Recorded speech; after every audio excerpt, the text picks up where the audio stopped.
Young, this is quite a ticket you have here. I see you've been on an extensive trip.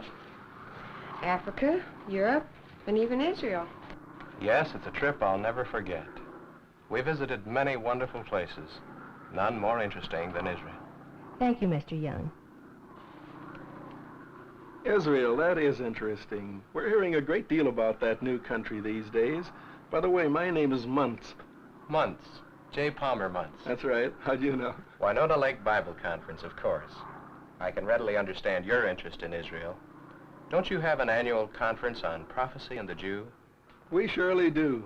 Bible students from all over America gather each year at Winona Lake to discuss the significance of current events relating to Israel, especially as these developments are presaged in Bible prophecy.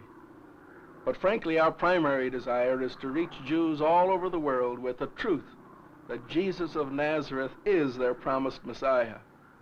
Israel certainly is a fertile field for Christian missionary activity. By the way, what was your reason for going to Israel? My reason for going to the Holy Land was the same as that of countless other Christians who, for centuries past, have gone there to see with their own eyes the land where Jesus lived and died. Would you mind telling me all about it? Gladly. I was especially impressed with changeless, timeless quality of the places I saw. People seemed to be coming and going there as they must have come and gone for centuries. There's something about the Near East which sets it apart as different from all the rest of the world. Here, tradition is still a respected concept. And yet, with all its ancient customs and traditional manners, the 20th century invasion is seen on every hand. An invasion of Western clothing and bright, shining gadgets.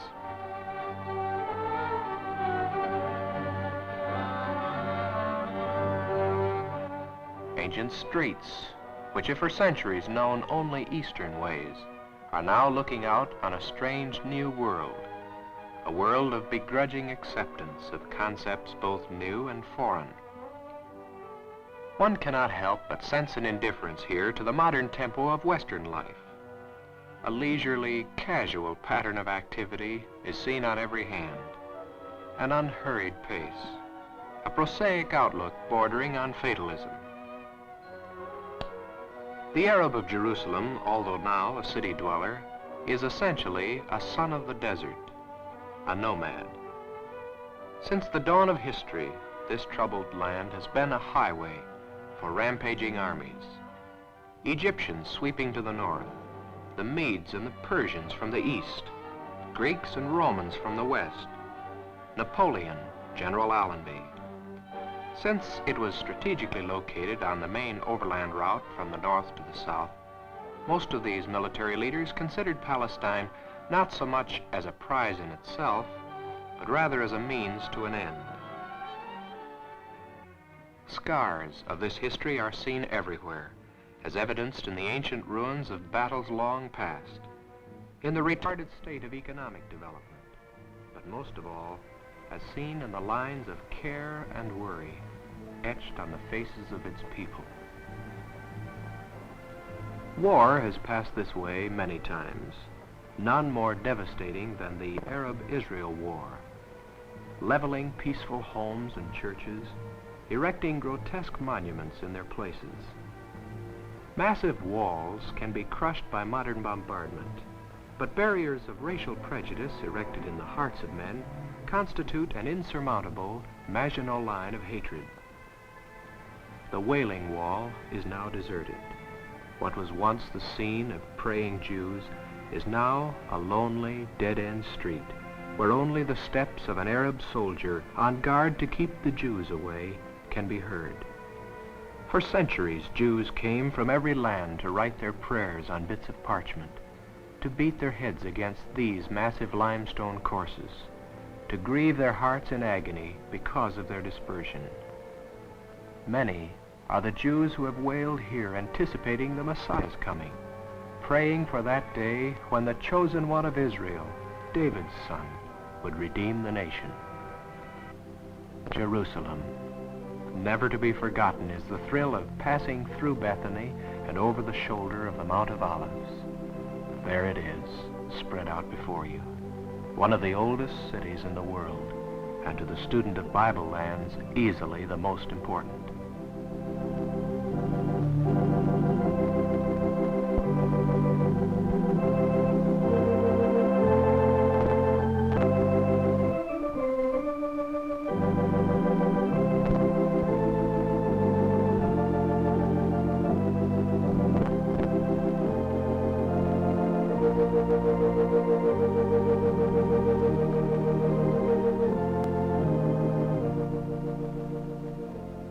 A few miles from Jerusalem, at the outskirts of Bethlehem, we came upon the Cave of the Shepherds, where the shepherds who watched their flocks by night heard the announcement of the Messiah's birth.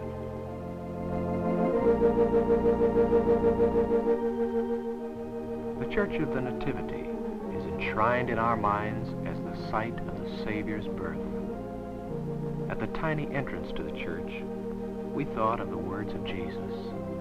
Behold, I stand at the door and knock.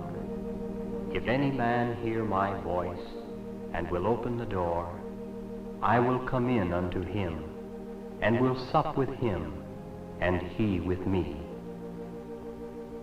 One of the high points of our trip was seeing the ancient earthen pottery in the home of Professor Sukenik, in which the famous Dead Sea Scrolls of the book of Isaiah were discovered.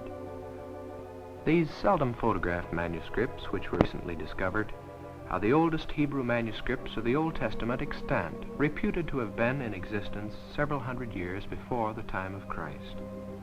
Of outstanding archaeological value, the Isaiah scrolls establish beyond any question that one man was, under inspiration of God, the author of that major prophetic work. Professor Sukenik translated for us from the original Hebrew Isaiah's description of the suffering servant who carried our sorrows, was bruised for our iniquities. How natural to go from Isaiah to the place of the skull, to Calvary itself, to that site which is accepted by most evangelical scholars as the authentic place of the crucifixion of our Lord.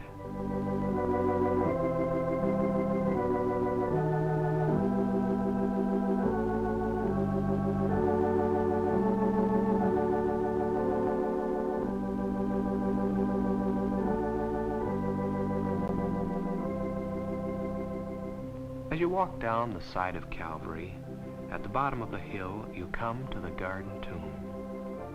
Here one must pause to read the words of Matthew, describing the glory of that first Easter morning when the angel of the Lord descended from heaven, rolled back the stone from the door, saying, Fear not ye, he is not here, for he is risen, as he said.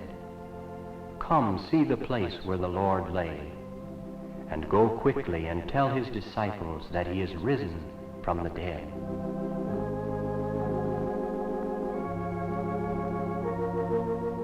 From the Garden Tomb, we went to the Mount of Olives, which dominates Jerusalem on the east.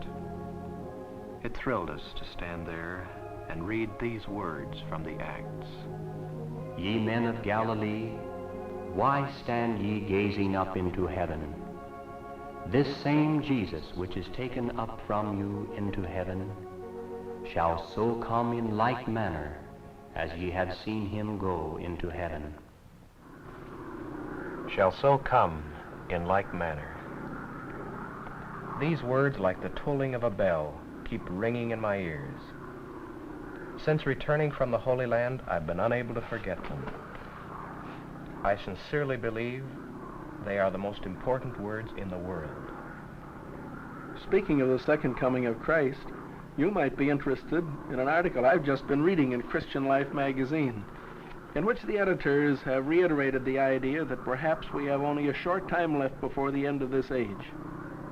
I've been a student of Bible prophecy for years, and have been especially interested in those signs of the end time relating to the nation of Israel. Did you see anything in the Holy Land which would indicate a possible fulfillment of prophecy? Yes, I certainly did. In fact, I returned from the Holy Land with an altogether different feeling than I expected to have. Visiting the historic shrines of Christianity was, of course, of great interest and blessing. but I was equally impressed with the things that are occurring in that land today. Events unfolding in Israel before our very eyes. As you look out over the New Jerusalem, after crossing the 50 yards from the Arab-held Old Jerusalem through the famous Mandelbaum Gate, you'll be impressed with a marked contrast between two civilizations living side by side, yet centuries apart in character. In contrast with the 10th century Arab world, with its primitive housing, shops, and transportation, we have modern Jewish Jerusalem. Commerce and trade, business activities of every sort, architecture reflecting all the advantages of contemporary design and utility, shops catering to all the desires of Western living. Women of Israel find the window displays of Zion Square as irresistible as American women on Fifth Avenue. The traffic problems peculiar to city life in the Western world have invaded even the Holy City. And of course, Tel Aviv, the hill of eternal spring. For a number of years, the only truly Jewish city in the world, now one of the fastest growing metropolitan areas in all of the East.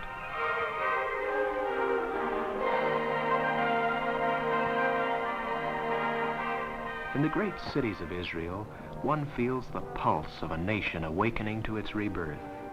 Not since Solomon's reign has the nation's heart beat with such enthusiasm and vigor.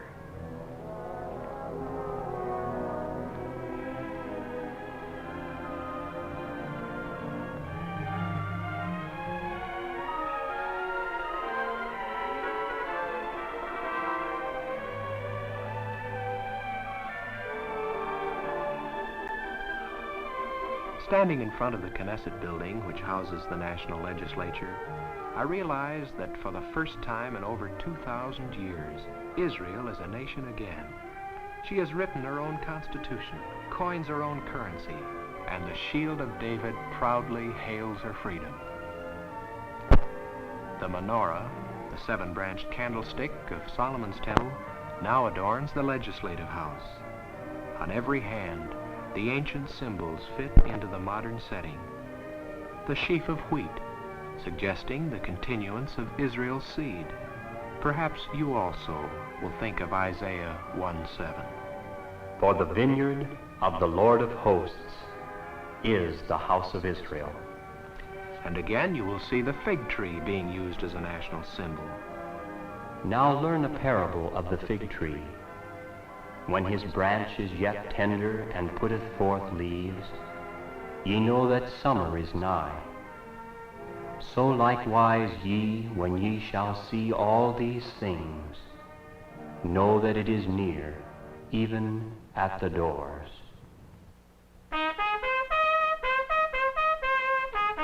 War always strikes terror to the human heart. The world well remembers that on the very day that the existence of the infant state of Israel was announced, 5 proud Muslim nations proclaimed they would push the Jews into the sea and return the land to the Arabs of the Middle East. Superiority of manpower and resources of war were on the side of the Arabs.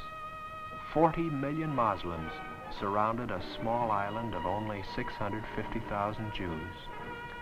The passion to destroy the Jewish state possessed every class of Arab, from peasant to pasha.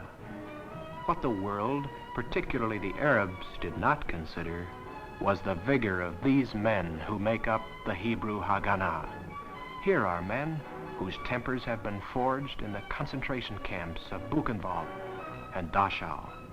Nor did a watching world take into account God's ultimate purpose for Israel, as revealed by such promises as that of Isaiah. And they shall be safe in their land, and shall know that I am the Lord, and have broken the bands of their yoke, and delivered them out of the hand of those who served themselves of them. The God of Israel fought for his ancient people, although they were not aware of it. El Shaddai, the Almighty, had revealed himself. This was the hour for their deliverance. Gladness and song, the sound of dancing was heard throughout the length and breadth of the land as young and old gave vent to their joy in the ancient victory dance, the Hora.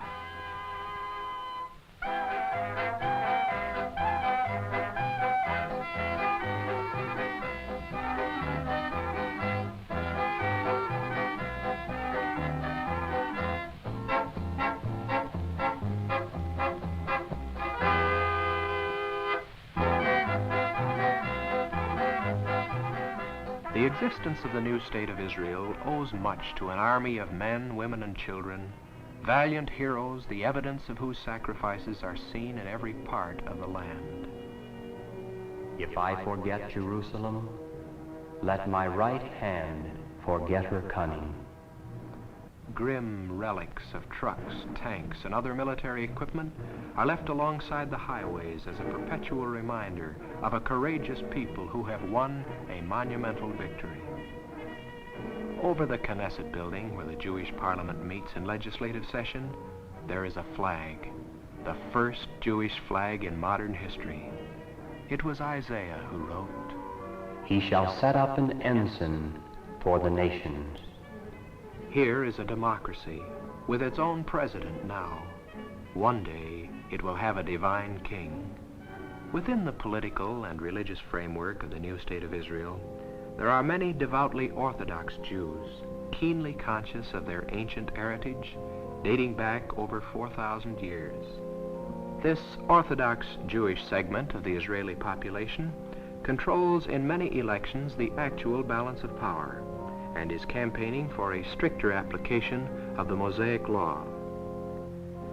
It is deeply significant that prayer is offered daily throughout the land for the coming of the Messiah. Children of Orthodox parents are being raised in the ancient Hebrew tradition, and at an early age are learning again the ancient promises of the prophets who spoke of the Messiah of Israel.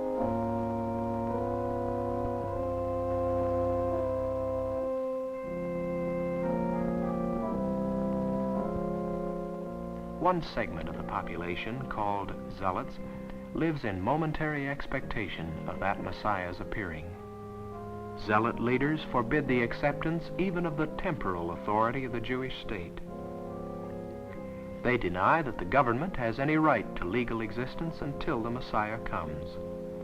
It is among these and other Jews in the new state of Israel that I believe you will find a fertile ground for the gospel. Many of these people would gladly receive the good news of the true Messiahship of Jesus of Nazareth. At the Rock of Judgment at Meron, I was interested to learn that the Hasidim Jews have selected a place where they expect the Messiah to sit in judgment upon the world, thus indicating their keen messianic expectancy.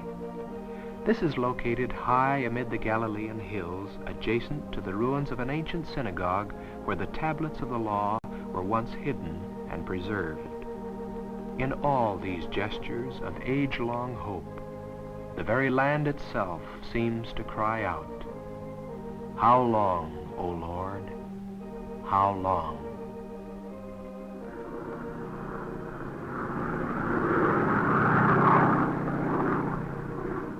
Well, this messianic consciousness on the part of the nation of Israel is certainly very interesting to those who are students of Bible prophecy. It's remarkable that even though, as Paul tells us, the nation is blinded in part, their vision obscured by unbelief, they nevertheless do feel the pulse of history, the tide of destiny, and recognize that the God of Abraham is bringing back his people into their promised land. Because you're a student of Bible prophecy, you'll be especially interested in the modern city of Haifa, one of the most important places in Israel today. Spreading out over the shoulder of Mount Carmel, dominating the blue Mediterranean across the Bay of Acre, it is today host to more immigrants than any other city in the world. Not only is it the principal seaport for commerce and trade, but it is for many of Israel's immigrants the port of entry. Its varied and colorful street scenes constitute the first impression of the new immigrant. Its gently sloping streets, winding through residential and business areas, open new vistas of opportunity to the newcomer. It is to Haifa first that many of the lost sheep of Israel return. Return across the sea from the torture chambers of Germany, from behind the Iron Curtain, Poland, Hungary, Romania, from Iran and Yemen, from Africa and the islands of the sea, a continual stream of aching humanity in search of freedom and a nation of its own. Witnessing the unloading of an immigrant ship, I wondered, is this what Isaiah meant when he wrote, "And it shall come to pass in that day, that the Lord shall set his hand again the second time to recover the remnant of his people, which shall be left from Assyria, from Egypt, and from Pathros, and from Cush, and from Elam, and from Shinar, and from Hamath, and from the islands of the sea. And he shall assemble the outcasts of Israel, and gather together the dispersed of Judah from the four corners of the earth." You will meet people over 100 years of age who will tell you they have come back to the promised land not to die there, but to welcome the Messiah whose coming they confidently expect. It is to people such as these that then Prime Minister David Ben-Gurion, in his address on the occasion of the second anniversary of Israel's independence, significantly quoted Isaiah 43, 5 and 6. "Fear not, for I am with thee. I will bring thy seed from the east, and gather thee from the west. I will say to the north, Give up, and to the south, Keep not back. Bring my sons from afar, and my daughters from the ends of the earth." In the first 20 months of its existence, the new state of Israel absorbed approximately 250,000 immigrants into its economy, which, on a percentage basis of the population, would be equivalent to 55 million in the United States. In another 16-month period, 275,000 immigrants entered Israel. Of this amount, 27% came from Poland, 27% from the Balkan countries, 16% from the Middle East, 12% from Central Europe, 11% from North Africa, 3% from Russia, and 3% from the other parts of the world. The state of Israel probably constitutes the largest shift of population in recent world history. This phenomenal return of a dispersed people, so frequently alluded to in the Bible, should challenge every Christian to search the Scriptures anew and to note what is happening about him in the world of prophecy. It is not for me to say that that which is happening in Israel constitutes a fulfillment of Bible prophecy. I am simply reporting to you what I have seen and heard. Certainly, however, no one can afford entirely to ignore these things. These happenings in Israel are thought-provoking enough to cause the Bible student also to ask the question, how long, O Lord, how long?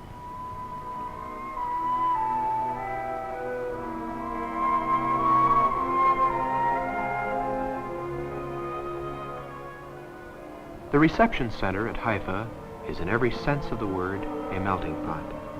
It is to this temporary camp that the Jewish immigrants are taken immediately upon their arrival into the country.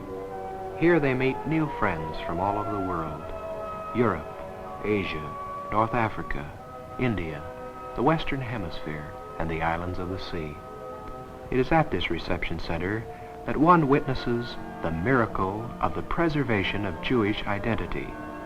Victims of the diaspora, scattered literally to the corners of the earth, subjected to every form of economic, social, and moral discrimination, have remained yet a separate people.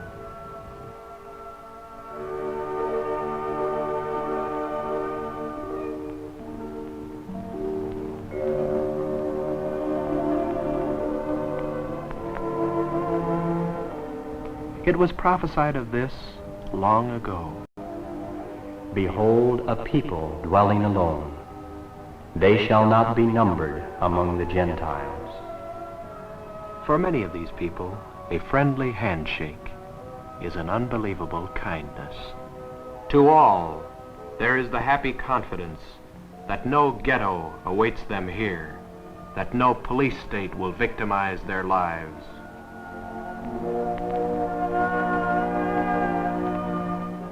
Standing on the street of the reception center camp, one cannot help but recall the words of the psalmist. He gathereth together the outcasts of Israel. The desert shall rejoice and blossom as the rose. The wilderness and the solitary place shall become a pool, and the thirsty land springs of water.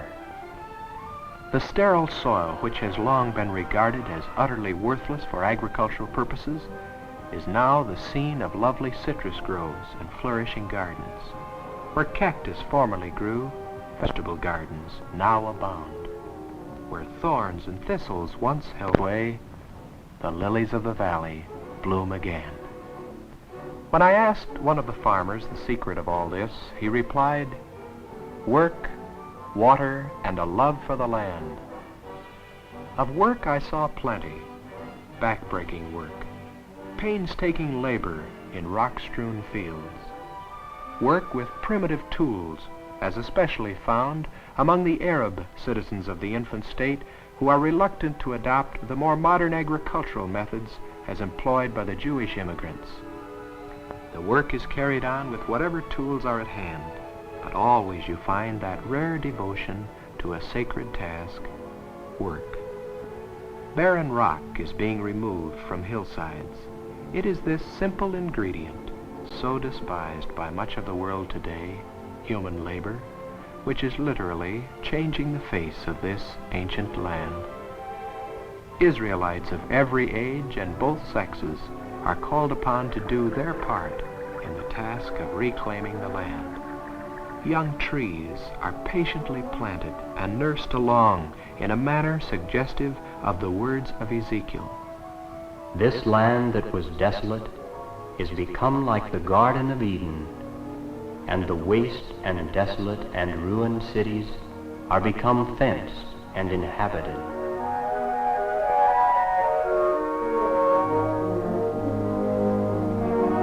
Work and water. Herein lay the answer to the skeptic's question, was Palestine worth the effort? As a result of the skillful use of water resources, Israel can now claim greater wealth per square foot than any other undeveloped country in the world. This humble threshing floor of contending nations, whose value was chiefly as a highway for their armies, is now revealing through the beneficent hand of God its true purpose as the promised land, unconditionally given to the fathers through the Abrahamic covenant. For some years it has been known that one of the great underground lakes of the world has been beneath the maritime plain of Israel. Its resources awaited development at the hands of a new generation of Jews whose ingenuity and technical skill could put it to practical use. Water brings power, and power generates life. The desolate land is surrendering to a carpet of vegetation. Israel is a study in contrasts. In the heart of a modern semi-industrial land, we have one of the oldest cities of the world, Acre, with a nomadic Arab population enjoying a traditional medieval leisure. This struggle between the Arab sons of Ishmael and the Israeli sons of Isaac continues unresolved. The fact that the old city of Jerusalem is still under Arab control, and that every nation is permitted entry there except the Jews, reminds us of the prophecy of Luke. And Jerusalem shall be trodden down of the Gentiles, until the times of the Gentiles shall be fulfilled. Scriptures predicted that the city of Jerusalem would expand and enlarge, spreading out to the south and to the west, and finally to the north, but at no time to the east. Today, Jewish suburbs surround the old Arab quarters on every side, but to the east.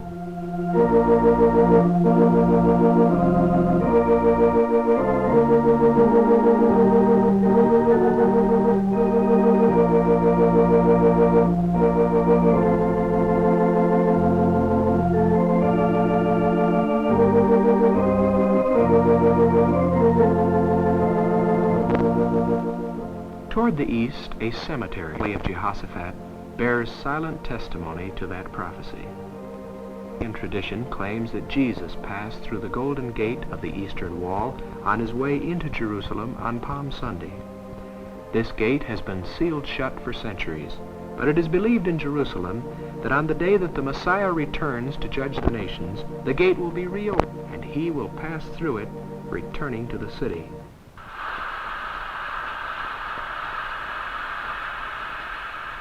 Palestine, once a valley of dry bones, has become a place of noise and activity, reminding us of the vision of Ezekiel.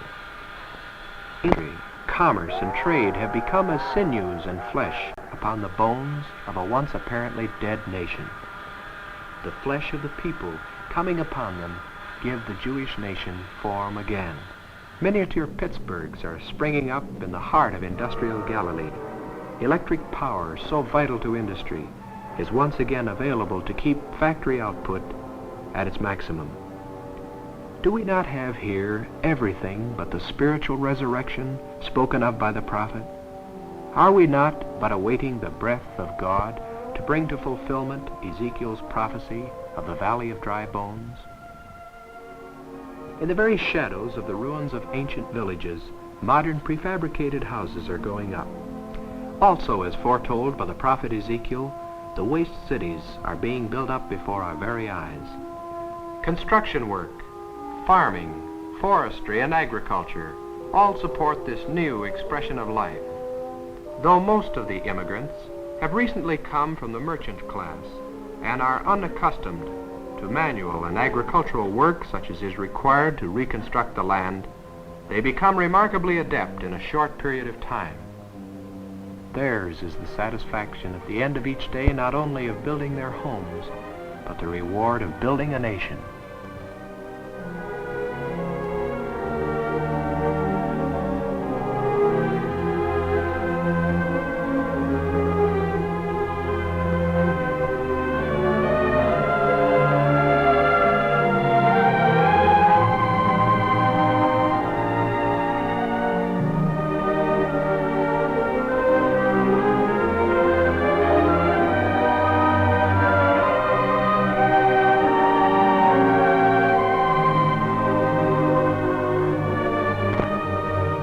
No longer fearful at the end of the day, children confidently await Dad's return. Onward they come, for saith the Lord, Behold, I will bring them from the north country, and gather them from the coasts of the earth, and with them the blind and the lame, the woman with child, and her that travaileth with child together. A great company of them shall return thither. crowded on the vessels from Europe, 40,000 by plane from Yemen. 123 people were brought in from Persia on this DC-4 alone. Thousands more by bus and train from the Orient, from the East, and from the West. And the Lord said of this, Give up, keep not back. Bring my sons from afar, my daughters from the ends of the earth. Hear ye the words of the Lord, O ye nations, and declare it to the isles afar off, and say, He that scattered Israel will gather him, and keep him, as a shepherd doth his flock.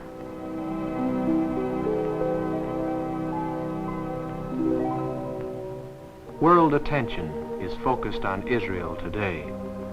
World capitals are keenly aware of the international significance of what is transpiring in that tiny land. Metropolitan London, cosmopolitan Paris, as well as Rome, all are watching Israel today. I wonder if Christians are as keenly conscious of the import of recent events in Israel in the light of prophecy. Students of Bible prophecy have long believed that that which happens in Israel points the way to the return of the Lord Jesus Christ. Men everywhere are asking the question, how much time is left? How much time to preach the gospel to the Jew first and then to a waiting world? What is the hour on the timepiece of eternity? How much time to complete the task of foreign missions, which has been assigned to us by the Great Commission? How much time do we have left to disciple men for the Master? How much time before The Lord himself shall descend from heaven with a shout, with the voice of the archangel, and with the trump of God.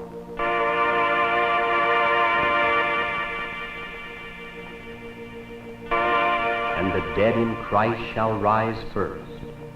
Then we which are alive and remain shall be caught up together with them in the clouds to meet the Lord in the air. And so shall we ever be with the Lord.